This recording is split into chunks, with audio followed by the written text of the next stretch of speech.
اللہ تعالیٰ کی رحمت اور توفیق سے آج ہم سورہ الحجرات شروع کر رہے ہیں۔ سورہ الحجرات مدنی سورہ ہے، اور اس کو الحجرات اس لیے کہا جاتا ہے کہ اس کے اندر لفظ الحجرات واقع ہوا ہے، اور بالاتفاق محدثین کے نزدیک، مفسرین کے نزدیک یہ سورہ مبارکہ مدینہ منورہ میں نازل ہونے والے مختلف آداب اور احکام کا مجموعہ ہے۔ کسی خاص وقت میں ایک ہی دفعہ یہ سورہ نازل نہیں ہوئی،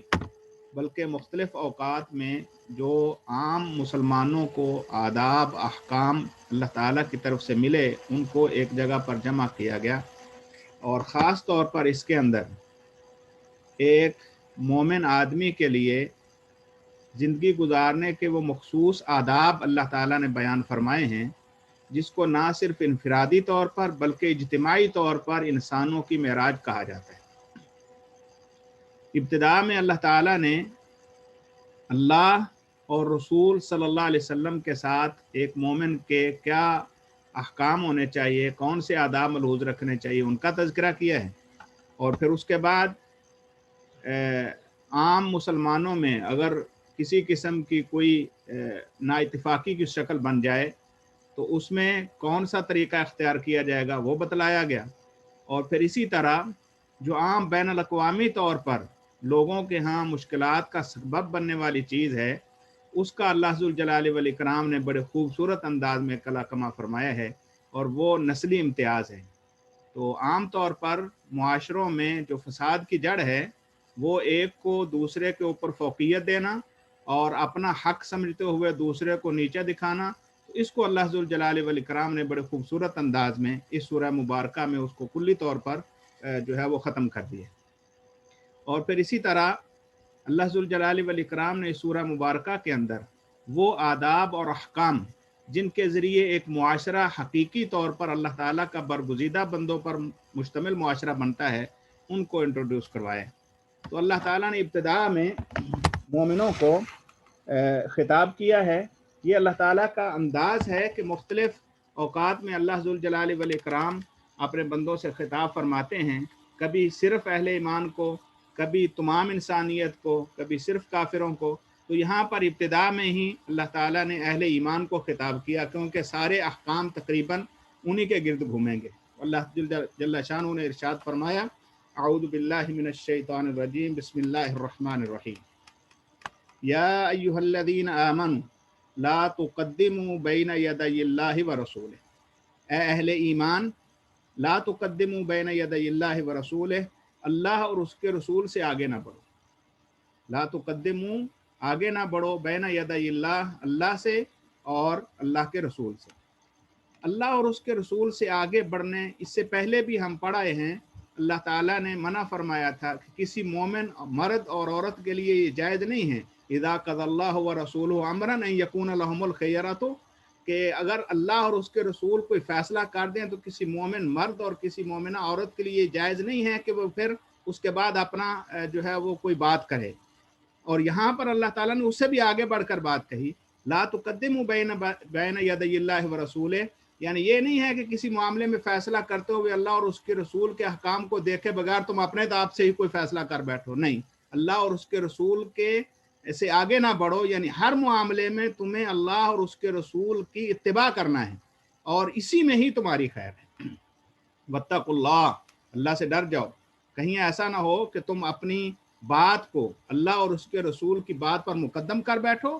تم اپنے خیالات کو اللہ اور اس کے رسول کی بتائی ہوئی تعلیمات سے بہتر جاننے لگ جاؤ، کہیں ایسا نہ ہو کہ اللہ ذوالجلال والاکرام کی طرف سے تمہارے اوپر غضب آ جائے۔ واتقوا اللہ، اللہ سے ڈرو، اور یاد رکھو ان اللہ سمیع علیم، اللہ بہت زیادہ سننے والا اور علم والا ہے۔ اللہ کو پتہ ہے کہ کیا چیز تمہارے لیے بہتر ہے، اللہ جانتا ہے کہ کون سی چیز تمہیں جو ہے وہ نقصان دے سکتی ہے، لہذا اللہ کے فیصلے درست ہیں اور وہ علم کی بنیاد پر ہیں۔ اللہ کو تو ساری چیزیں معلوم ہیں، تم جو بات کرو گے، تم جو سوچو گے، وہ عین ممکن ہے تمہارے لیے نقصان دہ ہو، لہذا اللہ سے ڈرتے ہوئے اللہ اور اس کے رسول کی اتباع اور اسی کی اطاعت کے اندر جو ہے وہ زندگی گزارو، یہی تمہارے لیے خیر ہے۔ پھر فرمایا یا ایھا الذین آمنوا، یہاں تک پر تو اللہ اور اس کے رسول دونوں کو، اور نبی مکرم صلی اللہ علیہ وسلم کا تذکرہ اللہ تعالیٰ کی ذات کے ساتھ لازم اور ملزوم اس لیے ٹھہرا کیونکہ رسول اللہ کی اطاعت حقیقت میں اللہ کی اطاعت ہے، کیونکہ اللہ ذوالجلال والاکرام نے نبی مکرم صلی اللہ علیہ وسلم کے بارے میں بتا دیا ہے کہ وہ تو اپنی طرف سے کوئی بات کرتے ہی نہیں، وہ ہمیشہ جو کچھ بھی بولتے ہیں وہ اللہ کی وحی ہے، لہذا اللہ ذوالجلال والاکرام کی اطاعت تبھی صحیح ممکن ہے جب اللہ کے رسول صلی اللہ علیہ وسلم کی اطاعت کی جائے گی، لہذا ان کی بات سے، ان کے حکم سے قطعاً تجاوز نہ کیا جائے۔ یا ایھا الذین آمنوا، پھر اہل ایمان کو خطاب، اے اہل ایمان لا ترفعوا اصواتکم فوق صوت النبی، اے اہل ایمان نہ بلند کرو اپنی آوازوں کو نبی صلی اللہ علیہ وسلم کی آواز سے، لا ترفعوا نہ بلند کرو، نہ ابھارو، اصواتکم اپنی آوازوں کو، فوق صوت النبی نبی صلی اللہ علیہ وسلم کی آواز سے۔ نبی مکرم صلی اللہ علیہ وسلم کے ساتھ ایک مومن کا ادب والا معاملہ کون سا ہونا چاہیے، وہ یہاں پر پہلے بھی اللہ نے اہل ایمان کو خطاب کیا، آیت مکمل ہونے پر دوبارہ پھر کہا اے اہل ایمان، جیسے تمہیں اللہ اور اس کے رسول کی تعلیمات کے لیے ضروری ہے کہ ان کی اتباع کرو، اس میں اللہ کے نبی کا ادب کا تقاضا یہ ہے کہ اس کے سامنے تمہاری آواز بلند نہیں ہونی چاہیے، لا ترفعوا اصواتکم فوق صوت النبی، اللہ کے نبی کی آواز پر تم میں سے کسی کی آواز بلند نہ ہونے پائے، ولا تجہروا لہ بالقول کجہر بعضکم لبعض، اور نبی کی بات سے، ولا تجہروا لہ بالقول، اور نہ تم ان سے اونچی آواز میں بات کرو، جہر جہری بلند آواز سے بات کرنا، بالقول آواز میں، یعنی اپنی آواز کے ساتھ نبی صلی اللہ علیہ وسلم سے جب بات کرو تو ایسے نہیں ہونی چاہیے کجہر بعضکم لبعض، جیسے تم ایک دوسرے کے ساتھ باتیں جو ہے وہ کرتے ہو، تو کسی انسان کا دوسرے انسان سے گفتگو کرتے ہوئے اس کے آواز میں اتار چڑھاؤ اور اس کے اندر جو ہے وہ تلخی نرمی جو ہے وہ ہو جاتی ہے، لہذا جب نبی مکرم صلی اللہ علیہ وسلم سے تمہاری گفتگو ہو تو اس کے اندر ایسا انداز قطعا نہیں ہونا چاہیے جیسے تم ایک دوسرے کے ساتھ اپناتے ہو، وہ اللہ کا نبی ہیں، وہ اللہ ذوالجلال والاکرام کا محبوب ہے، لہذا ان سے بات کرتے ہوئے یہ واضح ہونا چاہیے کہ وہ آپ ایک ایسی ہستی سے بات کر رہے ہیں جو کہ حقیقت میں تمہارے دل میں توقیر اور عزت کی حامل ہے۔ لا تجہروا لہ بالقول کجہر بعضکم لبعض ان تحبط اعمالکم، کہیں ایسا نہ ہو کہ تم اگر نبی صلی اللہ علیہ وسلم کی آواز سے آواز بلند کرو، یا کہیں تم جو ہے وہ جیسے ایک دوسرے کو آوازیں دے کر بلا لیتے ہو ایسے بلاؤ تو تم اللہ ذوالجلال والاکرام تمہارے اعمال کو برباد کر دے، ان تحبط اعمالکم، یہ کہ ختم کر دے اللہ ذوالجلال والاکرام، برباد کر دے تمہارے اعمالکم، تمہارے اعمال، وانتم لا تشعرون، اس حال میں کہ تمہیں شعور بھی نہ ہو۔ حقیقت میں جو منافقین ہوتے ہیں یا جو فاسق ہوتے ہیں وہ تو اللہ اور اس کے رسول کی باتوں کو جو ہے وہ حقیقت میں کبھی نہیں مانتے، جان بوجھ کر نہیں مانتے، اور اس میں انہیں یہ خطرہ نہیں ہوتا ہے کہ کیا ہوگا، کیونکہ وہ تو پہلے ہی اس چیز کا انکار کیے بیٹھے ہوتے ہیں، خاص طور پر اہل ایمان، وہ تو ہمیشہ اللہ تعالیٰ سے یہ امید رکھتے ہیں کہ ان کے ایک ایک عمل پر اللہ تعالیٰ انہیں اجر سے نوازے گا، کہیں ایسا نہ ہو کہ تمہارے وہ اعمال جو ساری زندگی تم کرتے رہے، تمہاری ایک اللہ اور اس کے رسول کے سامنے آواز کا بلند ہو جانا یا کسی ایسے انداز میں نبی سے مخاطب ہونا جو اللہ تعالیٰ کو ناراض ہو، اللہ اس پر ناراضگی کا اظہار کر کے تمہارے سارے زندگی کے اعمال جو ہے وہ برباد کر کے رکھ دیں، لہذا اس سے انسانیت کو یہ پیغام دے دیا گیا کہ نبی صلی اللہ علیہ وسلم کے ساتھ انسان کا معاملہ وہ عام انسانوں جیسا نہیں ہے،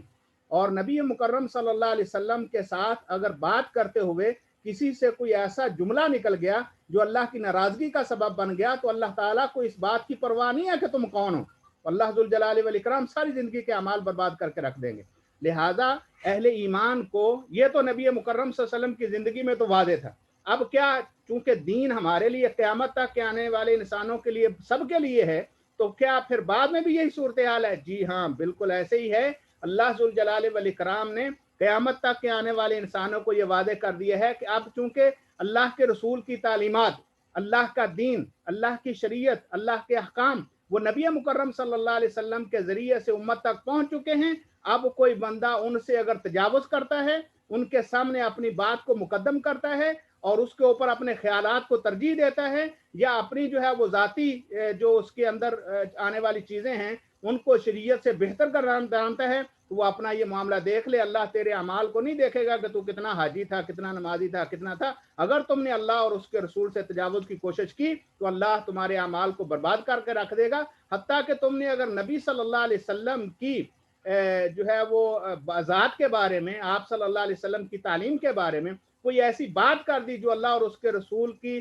محبت سے جو ہے وہ آری ہو یا ان کو جو ہے وہ نیچ دکھاتی ہو, تو یقیناً اللہ سارے اعمال برباد کر دے گا اور اللہ کو اس بات کی کوئی پرواہ نہیں ہوگی. یا ایھا الذین آمنوا, دیکھو جگہ جگہ پر اللہ تعالیٰ ہر بات پر اہل ایمان کو خطاب کر رہے ہیں. اللہ ذوالجلال والاکرام نے فرمایا یا ایھا الذین آمنوا لا ترفعوا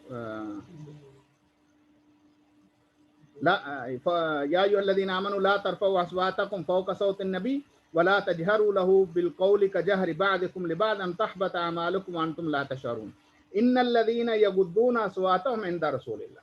ان الذين, بے شک وہ لوگ, یغضون جو پست رکھتے ہیں, غض یغض نرم کرنا, پست کرنا, جو پست رکھتے ہیں, اصواتهم اپنی آوازوں کو, عند رسول اللہ, اللہ کے رسول کے ہاں, اولئک الذین, یہ وہی لوگ ہیں, امتحن اللہ قلوبہم, جن کے دلوں کو اللہ ذوالجلال والاکرام نے آزما لیا ہے. امتحانہ یمتحن امتحان اسی سے لفظ ہے. تو اللہ ذوالجلال والاکرام نے آزما لیا ہے ان کے دلوں کو للتقوی, تقوی کے لیے. یعنی نبی مکرم صلی اللہ علیہ وسلم کے ساتھ حقیقی معنوں میں وہ شخص محبت کرتا ہے اور اللہ تعالیٰ نے اس کے دل کو آزما لیا ہے کہ حقیقی طور پر تقوی اس شخص کے دل میں ہے جو اللہ کے رسول کی بات کے سامنے قطعاً آواز جو ہے وہ بلند نہیں کرتا. جو اپنی آوازوں کو پست رکھتے ہیں اللہ کے رسول کے ہاں, وہی لوگ ہیں جن کے دلوں کو اللہ نے آزما لیا ہے تقوی کے لیے. لہم مغفرۃ واجر عظیم, ان کے لیے اللہ تعالیٰ کی طرف سے مغفرت بھی ہے اور بہت بڑا اجر بھی ہے. لہذا کسی بھی مومن کے لیے اگر وہ سمجھتا ہے کہ اس کے دل میں تقوی ہے تو بنیادی چیز یہ ہونی چاہیے کہ اس کی نبی صلی اللہ علیہ وسلم سے محبت کا انداز کیا ہے. آقا علیہ الصلوۃ والسلام سے محبت کا انداز یہ ہونا چاہیے, جہاں پر آپ کا کوئی حکم آ گیا اس سے پھر میری زبان آگے نہیں بڑھنی چاہیے. نبی مکرم صلی اللہ علیہ وسلم کی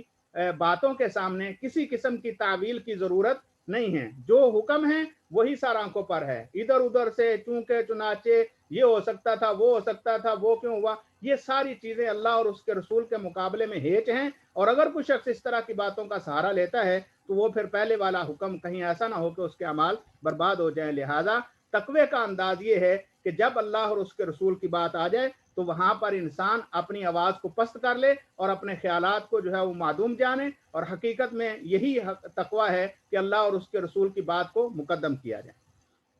ان الذین ینادونک من وراء الحجرات اکثرهم لا یعقلون, بے شک وہ لوگ جو آپ کو آواز لگاتے ہیں. ان الذین ینادونک, ینادونک آپ کو ندا دیتے ہیں, آواز لگاتے ہیں. من وراء الحجرات, حجرات حجرہ اور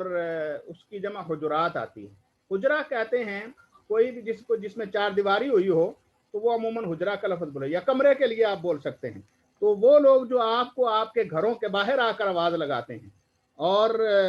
وہ یہ اصل میں نبی مکرم صلی اللہ علیہ وسلم کا انداز مبارک یہ تھا کہ آپ ہمیشہ لوگوں کی خدمت میں جو ہے وہ رہتے تھے اور لوگوں کی ضروریات کو پورا کرنے کے لیے, اور چونکہ ساری ذمہ داری آپ کے کاندھوں پر تھی اور پوری امت کے لوگ جو ہے وہ آپ سے ملنے کے لیے آتے تھے, تو ادب کا تقاضا یہ تھا کہ لوگ جو ہے وہ انتظار کریں, اور جب رسول صلی اللہ علیہ وسلم کہیں آرام کر رہے ہیں یا اپنے گھر کا کام کرتے ہیں, اور آقا علیہ الصلوۃ والسلام کا مزاج گرامی یہ تھا کہ آپ اپنے کام خود کیا کرتے تھے, کسی سے نہیں کرواتے تھے, اپنے کام خود کرتے تھے. تو آپ صلی اللہ علیہ وسلم اگر کسی کام میں مشغول ہیں اور باہر سے کوئی آدمی آ کر بلاتا ہے تو نبی مکرم صلی اللہ علیہ وسلم کو دل میں ذرا اچھا نہیں لگتا تھا, لیکن مروت کا یہ معاملہ تھا کہ آپ کسی کو ایسا کہتے بھی نہیں تھے, حتیٰ کہ اللہ ذوالجلال والاکرام نے یہ جو ہے وہ اعلان فرما دیا کہ کسی مومن کے لیے جائز نہیں ہے کہ نبی صلی اللہ علیہ وسلم اگر آرام کر رہے ہوں یا اپنے ذاتی کسی کام میں مصروف ہوں تو ان کو آواز دی جائے. اور خاص طور پر بعض لوگ جو کہ مدینہ منورہ میں رہنے والے لوگ نبی مکرم صلی اللہ علیہ وسلم کے معمولات سے بھی واقف تھے اور اللہ تعالیٰ کے آداب جو اللہ بیان فرماتے تھے ان سے بھی واقف تھے, تو ان سے یہ چیزیں سرزد نہیں ہوتی تھی. وہ اجازت لیتے تھے, انتظار کرتے تھے, اجازت مل جاتی تھی. ادھر ادھر سے جو بدو قسم کے لوگ آتے تھے تو ان میں یہ چیز پائی جاتی تھی, چونکہ معاشرے میں یہ چیز تھی نہیں کہ پہلے نمبر پہ تو گھروں کا ہی مزاج اور ماحول ایسا تھا کہ کسی کو روک ٹوک نہیں تھی. اور آپ اسلامی حکومت کے اندر یا نبی مکرم صلی اللہ علیہ وسلم کی تعلیمات میں گھروں کے اوپر پردے لٹکائے گئے اور گھروں میں بلا وجہ داخلہ جو ہے وہ منع کر دیا گیا، تو اب یہ لوگ جو ہے وہ گھر سے باہر ہی آ کر آوازیں لگانے لگ جاتے، تو اس پر جو ہے اللہ ذوالجلال والاکرام نے ان کی تعلیم فرمائی اور کہا ان الذین ینادونک من وراء الحجرات، جو آپ کو گھروں کے باہر سے آوازیں دیتے ہیں، اکثرهم لا یعقلون، ان میں سے زیادہ تر بے عقل ہیں، ناسمجھ ہیں، ان کو سمجھ نہیں ہے، لہذا اب انہیں کرنا کیا چاہیے، وَلَوْ أَنَّهُمْ صَبَرُوا، اگر وہ صبر کریں، حتیٰ تخرج الیہم، یہاں تک کہ آپ ان کے طرف نکلیں، لکان خیر اللہم، تو یہ ان کے لیے بہتر ہوتا،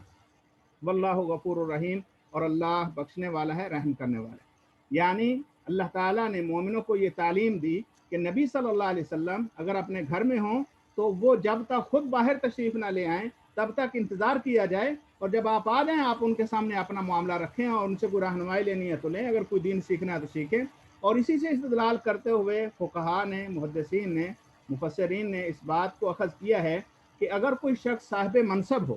جس کے اوپر ذمہ داری ہو عموماً لوگوں کی، اور وہ بہت زیادہ مشغول ہو، تو یہ نہیں ہے کہ آپ ہر آدمی جائے اور اپنی مرضی کے مطابق اس کو کہے کہ وہ میرا معاملہ جو ہے حل کرے۔ اسی طرح علماء ہیں یا کوئی بھی کسی بھی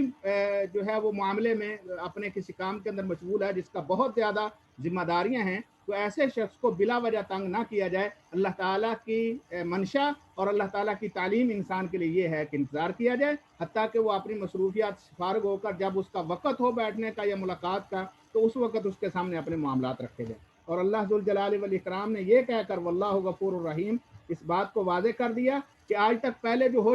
چکا، لیکن اب آئندہ جو ہے وہ آپ کو قطعاً ایسا نہیں کرنا ہے۔ اللہ چونکہ غفور ہے، رحیم ہے، اس لیے ہونا تو یہ چاہیے تھا کہ جس شخص نے ایسا معاملہ کیا ہے تو اس کے اعمال برباد کر دیے جاتے یا اس کو دنیا میں کوئی سزا دی جاتی، لیکن اللہ کی غفوریت نے اس کو گوارا نہیں کیا، کہا کہ جو پہلے ہو چکا سو ہو چکا، اب تمہیں جو ہے وہ ان آداب کا خیال رکھنا ہے، اور اللہ غفور ہے، رحیم ہے، اللہ نے تمہیں پہلے معاملات معاف کر دیے، لہٰذا آئندہ تہذیب بھی سیکھو اور اللہ ذوالجلال والاکرام کا اور نبی صلی اللہ علیہ وسلم کا احترام بھی اپنے دل میں رکھو۔ یا ایھا الذین آمنوا، یہاں تک تو اللہ اور اس کے رسول کے ساتھ جو آداب متعلق تھے وہ ذکر ہوئے۔ اب اگلا مرحلہ آ رہا ہے، وہ بھی پھر اہل ایمان سے خطاب۔ یا ایھا الذین آمنوا، اے اہل ایمان، ان جاءکم فاسق بنبأ، اگر تمہارے پاس کوئی فاسق کوئی خبر لے آئے، فتبینوا، تو خوب تحقیق کر لیا کرو۔ اگر کوئی فاسق کسے کہتے ہیں؟ فاسا کا یفسو کو عربی زبان میں یہ کہتے ہیں فاسا کا تل تمرو یا فاسا کل تمرو، جب آپ دیکھتے ہیں کھجور خشک ہو جائے تو اس کا اوپر سے چھلکا جو ہے وہ نکل جاتا ہے اور اندر سے خالص کھجور نکل کے سائڈ پہ ہو جاتی، تو یہ اس زمن میں یعنی جب بندہ اللہ کے احکام سے نکل کر سائڈ پر ہو جائے وہ فاسق کہلاتا ہے۔ اسی لیے فسق کا لفظ جو ہے کبھی مسلمان پر اور کبھی کافر پر بھی بولا جاتا ہے۔ مسلمان جب اللہ تعالیٰ کی حدود سے جو ہے وہ تجاوز کرے، اور کافر تو پہلے ہی حد کا راز کر چکا ہے، تو اس کے لیے فسق کا لفظ جو ہے وہ بولا جاتا ہے۔ تو ایسا شخص جو بظاہر مسلمان ہے لیکن اس سے اللہ تعالیٰ کی نافرمانی سرزد ہوئی ہے تو وہ فاسق کہلائے گا۔ ان جاءکم فاسقن، اور فاسق کے مقابل یا مترادف جو ہے وہ متضاد، اس کا الٹ جو ہے وہ عادل ہے، یعنی اگر کوئی شخص عادل ہے اور اگر عدل نہیں کر رہا تو اس کا مطلب ہے وہ فاسق ہے، یعنی حد سے تجاوز کر رہا ہے۔ ان جاءکم فاسقن، اگر تمہارے پاس کوئی فاسق آ جائے بنبأ، ان کسی خبر کے ساتھ، فتبینوا، تو تم تحقیق کر لو، ان تصیبوا قوما بجہالہ، کہیں ایسا نہ ہو کہ تم کسی قوم کو جہالت کی بنیاد پر جو ہے وہ پہنچو، ان تصیبوا، یہ کہ اس وجہ سے کہ تم تکلیف پہنچاؤ، یا ایسا نہ ہو کہ تم تکلیف پہنچاؤ قوماً، ایسی قوم کو، بجہالت، جہالت کی بنیاد پر، فتصبحوا علی ما فعلتم نادمین، پھر ہو جاؤ تم نادم یا پریشان یا پشیمان، اور علی ما فعلتم، اس چیز پر جو تم کر گزرے ہو، نادمین، پریشان۔ اللہ ذوالجلال والاکرام نے یہاں پر یہ اصول واضح کر دیا کہ اگر کسی بھی معاملے میں بہت زیادہ ایکشن لینے کی ضرورت ہو تو پہلے حالات اور واقعات کو بخوبی جانچ لیا جائے۔ یہ نہ ہو کہ انسان کسی آدمی کی صرف سنی سنائی بات پر کوئی ایکشن لے لے اور پھر اس کے معاملے میں بات کہیں سے کہیں چلی جائے اور بعد میں انسان پریشان اور پشیمان ہو۔ تو اس وجہ سے اللہ ذوالجلال والاکرام نے ہر خبر کو یا ہر آنے والی بات کو وہ پہلے اس کو اچھی طرح دیکھ لینا اور اس کو اچھی طرح جو ہے وہ اس کی تحقیق کر لینے کے بعد کوئی قدم اٹھانے کا ذکر کیا ہے۔ اور یہ انسان کی انفرادی یا مومن کی انفرادی زندگی اور اجتماعی زندگی میں بہت بڑا اصول ہے۔ اگر ہر بات کو تحقیق کرنے کے بعد اس کے اوپر ایکشن لیا جائے، بے شمار فساد ختم ہو جائیں گے۔ عموماً فسادات تب اٹھتے ہیں جب بات کوئی خبر کسی طریقے سے ذریعے سے پہنچی اور خاص طور پر جب وہ انسان کے جذبات کو ٹھیس پہنچاتی ہو تو اس کے اوپر فوری رد عمل اور ایکشن کی صورت میں انسان کو ایسا جو ہے وہ قدم اٹھا لیتا ہے جس کی وجہ سے پھر ندامت، پریشانی اور بہت سارے جھگڑے اور فساد جو ہے بپا ہوتے ہیں۔ لہٰذا اللہ ذوالجلال والاکرام نے اہل ایمان کو اس بات کا آرڈر دیا کہ جب بھی تمہارے پاس کوئی خبر آ جائے، اور یہاں پر ایک چیز کہا اللہ تعالیٰ نے، اگر کوئی فاسق خبر لے آئے، کیسے پتا چلے گا کہ یہ فاسق ہے اور یہ عادل ہے یا یہ جو ہے وہ سچا ہے اور یہ جھوٹا ہے؟ تو حقیقت میں ہر شخص کا مزاج عموماً لوگوں کے ہاں معروف ہوتا ہے۔ ایک شخص جو ہے وہ اس سے اگر ایک دفعہ کوئی فسق کا معاملہ ہوا ہے، اب اس کے بارے میں خصوصی طور پر احتیاط کرنی چاہیے کہ جو فسق کا ارتکاب کر سکتا ہے تو وہ جھوٹ کا بھی ارتکاب کر سکتا ہے۔ لیکن اگر کوئی شخص جو ہے وہ حقیقی مومن ہے اور اپنے قول میں فعل میں ہمیشہ سچا ہے اور اس کی خبر جو ہے وہ عموماً غلط نہیں ہوتی ہے، تو اس کی خبر کو جو ہے وہ صحیح کر دانا جائے گا۔ لیکن اہل بصیرت، اہل جو ہے وہ ذمہ داران اور جو حالات کے اوپر نگاہ رکھنے والے ہیں، ان کو یہ چاہیے کہ وہ ہر معاملے کے اندر، ہر معاملے کی تہ تک پہنچے بغیر کوئی قدم یا فیصلہ نہ اٹھائیں۔ لہٰذا کسی بھی معاملے میں جلد بازی وہ ہمیشہ نقصان کا باعث ہوتی ہے، الا یہ کہ کسی معاملے میں اچھی طرح غور و فکر کرنے کے بعد کوئی قدم اٹھایا جائے۔ وَاعْلَمُوا أَنَّ فِيكُمْ رَسُولَ اللَّهِ، یاد رکھو تمہارے اندر اللہ کے رسول ہیں۔ وَاعْلَمُوا، جان لو، أَنَّ فِيكُمْ، بے شک تم میں، رسول اللہ، اللہ کے رسول ہیں۔ لَوْ يُطِيعُكُمْ فِي كَثِيرٍ مِّنَ الْأَمْرِ، اگر وہ تمہاری اطاعت کریں بہت زیادہ معاملات میں، فی کثیر من الامر، بہت سارے معاملات میں، لعنتم، تو تم مشقت میں پڑ جاؤ۔ اللہ ذوالجلال والاکرام نے نبی مکرم صلی اللہ علیہ وسلم کو تمام مسلمانوں کے لیے رحمت بنا کر بھیجا ہے،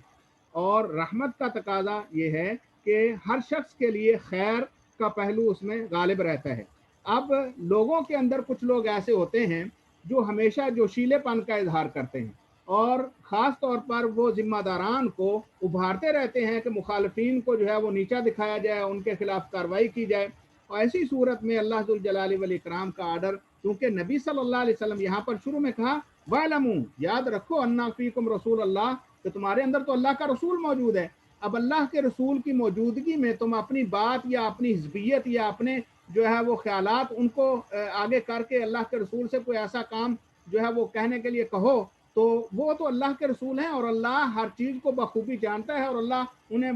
گاہے بگاہے ہدایات دیتا ہے۔ تو اگر تم یہ چاہو گے تو کہیں ایسا نہ ہو کہ تم بظاہر جس کو ہلکا سمجھ رہے ہو یا جس کو تم اپنے لیے فائدہ مند سمجھ رہے ہو، وہ تمہارے لیے انتہائی مشکل اور تمہارے لیے بہت زیادہ خطرناک ہو جائے۔ لیکن حقیقت یہ ہے کہ اللہ ذوالجلال والاکرام نے رسول اللہ صلی اللہ علیہ وسلم کی موجودگی کی وجہ سے تمہارے اوپر یہ انعام کر دیا ہے، وَلَٰكِنَّ اللَّهَ حَبَّبَ إِلَيْكُمُ الْإِيمَانَ وَزَيَّنَهُ فِي قُلُوبِكُمْ، کہ اللہ ذوالجلال، وَلَٰكِنَّ اللَّهَ، لیکن اللہ تعالیٰ نے، حَبَّبَ إِلَيْكُمُ الْإِيمَانَ، تمہارے لیے ایمان کو محبوب کر دیا ہے۔ یہاں پر مفسرین نے لفظ ایمان کو رسول اللہ صلی اللہ علیہ وسلم کی اتباع کے ساتھ جو ہے وہ مشروط ٹھہرایا ہے، یعنی اللہ تعالیٰ نے نبی کی اتباع اور آقا علیہ الصلوۃ والسلام کی اطاعت کو تمہارے دلوں کے اندر مزین کر دیا ہے۔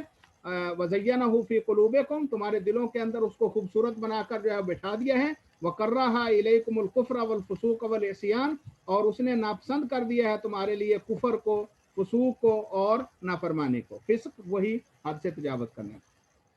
والعصیان اور گناہوں کو۔ اولئک هم الراشدون، اب جن لوگوں کے اندر اللہ تعالیٰ نے ایمان کی وجہ سے، یعنی ہر انسان سے غلطی ممکن ہے، جب بھی کوئی بھی انسان ہو تو اس سے غلطی ممکن ہے، لیکن جس دل کے اندر ایمان، نبی صلی اللہ علیہ وسلم کی اطاعت، اللہ کے حکموں کے سامنے اپنے ساری خواہشات کو جو ہے وہ روک دینا، جن لوگوں کے اندر یہ چیز پائی جاتی ہے، ان پر اللہ تعالیٰ کا خصوصی انعام یہ ہے کہ اللہ تعالیٰ نے ان کو عصیان سے، نافرمانی سے اور فسق و فجور سے وہ دلوں کو دور رکھا ہے، اور ایمان اور اللہ کے اور اس کے رسول کی اطاعت سے بھر دیا ہے۔ حقیقت میں یہی لوگ رشد والے ہیں، یہی ہدایت یافتہ ہیں۔ اولئک هم الراشدون، یہی لوگ رشد و ہدایت والے ہیں۔ تو اللہ ذوالجلال والاکرام نے صحابہ کرام رضوان اللہ علیہم اجمعین کو یہاں پر کلیئر کر دیا کہ اگرچہ لوگوں کے اندر یہ چیزیں پائی جاتی ہیں، لیکن چونکہ اللہ تعالیٰ کا فضل یہ ہے، اللہ تعالیٰ کی رحمت یہ ہے کہ صحابہ کرام رضوان اللہ علیہ مجمعین کے دلوں میں اللہ اور اس کے رسول کی محبت کوٹ کوٹ بار بھری ہوئی ہے،